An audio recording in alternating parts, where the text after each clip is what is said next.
Assalamualaikum warahmatullahi wabarakatuh, anak-anakku. Selamat berjumpa di pagi yang cerah ini. Waalaikumsalam Semoga warahmatullahi wabarakatuh, Bapak. kita dalam keadaan bahagia dan sehat. Amin. Sebelum kita memulai pelajaran daring ini, bagus dipimpin doa. Marilah kawan-kawan, sebelum pembelajaran ini kita mulai, kita berdoa menurut agama dan kepercayaan masing-masing. Berdoa dimulai, berdoa selesai. Semoga dengan doa ini pembelajaran daring hari ini kita berjalan dengan lancar dan tidak ada kendala dan koneksinya pun lancar. Di masa pandemi ini yang paling penting dari semua itu adalah kesehatan. Anak-anakku tolong dijaga kesehatannya, istirahat yang cukup, makan yang bernutrisi, belajar dengan waktu yang baik sehingga kita bisa tetap menerima ilmu dengan baik. Untuk kehadirannya, saya absen satu persatu saja. Ferry. Hadir, Pak. Ponirin. Hadir, Pak. Nuradim. Hadir, Pak. Bagus. Hadir, Pak. Nani. Hadir, Pak. Eri. Hadir, Pak. Retno. Hadir, Pak. Sofi. Hadir, Pak. Alhamdulillah. Berarti kalau hadir di daring ini semoga sehat semuanya ya. Dan wajahnya terlihat tampak cerah ini. Sehingga membuat kita semangat ya belajar hari ini. Ini pertemuan pertama Anda di kelas 12. Jadi sebelumnya di kelas 11 anak-anakku ini sudah pernah belajar tentang animasi 2 dimensi, 3 dimensi. Kemudian di kelas 10-nya mungkin juga pernah dasar-dasar desain grafis. Inilah yang harus kita kembangkan menjadi sebuah karya. Teknik pengolahan audio dan video ini mata pelajaran yang akan kita pelajari hari ini. Bagaimana mengemas semua itu menjadi sebuah karya sehingga bisa dinikmati oleh orang lain. Jadi kalau kita membuat sesuatu jangan hanya sekedar bisa dinikmati diri sendiri, tapi karya itu harus bisa dinikmati juga oleh orang lain. Yang akan kita bahas materi pembelajarannya adalah tentang alur proses produksi multimedia. Yang harus dipelajari adalah bagaimana memahami alur proses produksi, kemudian membuat alur proses produksi multimedia. Kemudian tujuan pembelajarannya, yang pertama, bagaimana siswa menjelaskan konsep dasar proses produksi multimedia dengan baik. Yang kedua, siswa dapat mengidentifikasi tahapan-tahapan tersebut dengan tepat. Kemudian yang ketiga, siswa membuat alur proses produksi multimedia dengan benar. Kemudian yang keempat, siswa mendefinisikan ide. Nah, ini yang paling menarik nanti ya. Jadi ide ini memang kalau dalam bahasa luar negerinya brilian. Jadi karena memang ide ini yang membedakan orang per orang. Kita boleh punya fisik yang sama, tapi ide dalam pikiran kita berbeda, itu yang pasti. Nah, ini peta konsep yang akan kita bahas hari ini. Jadi di proses produksi multimedia, yang pertama Anda harus paham bagaimana proses dasar produksi multimedia. Kemudian ada tahapan praproduksinya juga, kemudian ada produksi multimedia, ada pasca produksi. Nah, di produk multimedia, yang pertama ada multimedia content production. Terdiri dari 4, media teks, audio, animasi, image.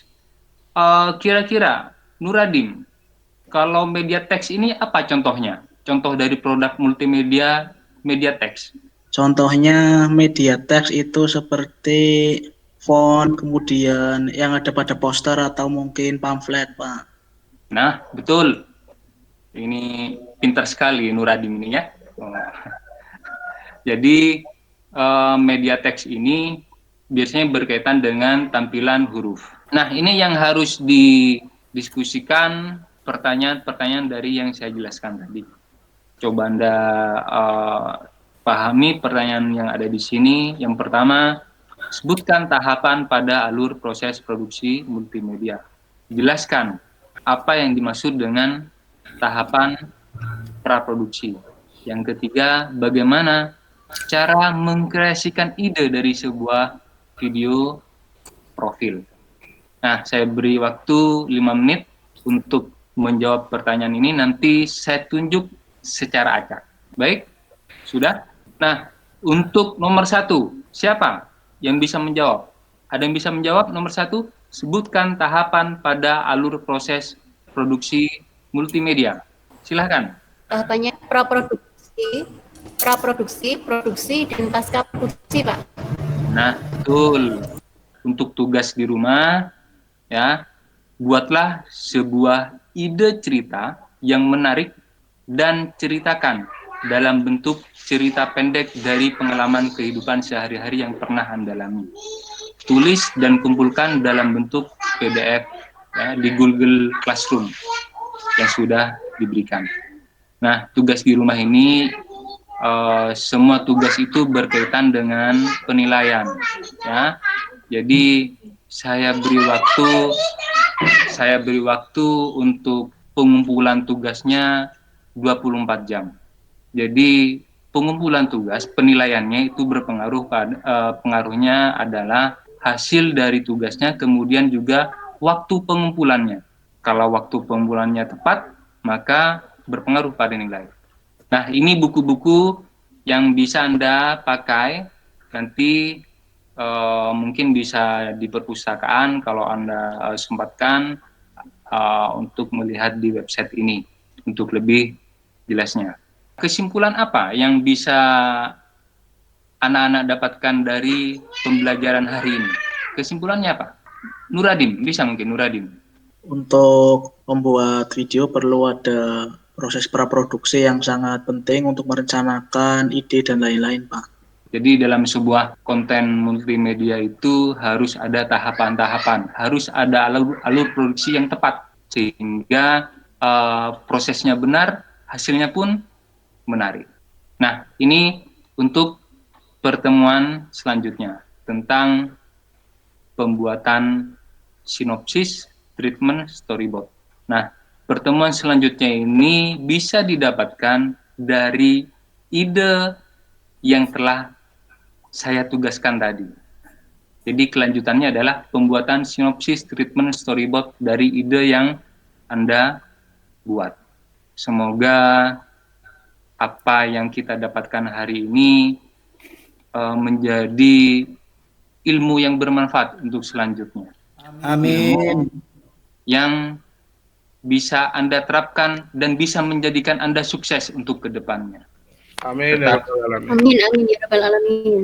jaga kesehatan, jaga jarak, dan jangan lupa doakan orang tua. Ya, Ya, Bapak. baik. Sebelum kita mengakhiri, bagus dipimpin doa dulu. Ya Pak. Mari kawan-kawan, sebelum kita mengakhiri pembelajaran hari ini, kita berdoa menurut agama dan kepercayaan masing-masing. Berdoa dimulai, berdoa selesai. Baik, itu sekian dari saya. Terima kasih. Saya akhiri. Assalamualaikum warahmatullahi wabarakatuh. Waalaikumsalam warahmatullahi wabarakatuh. Waalaikumsalam warahmatullahi wabarakatuh.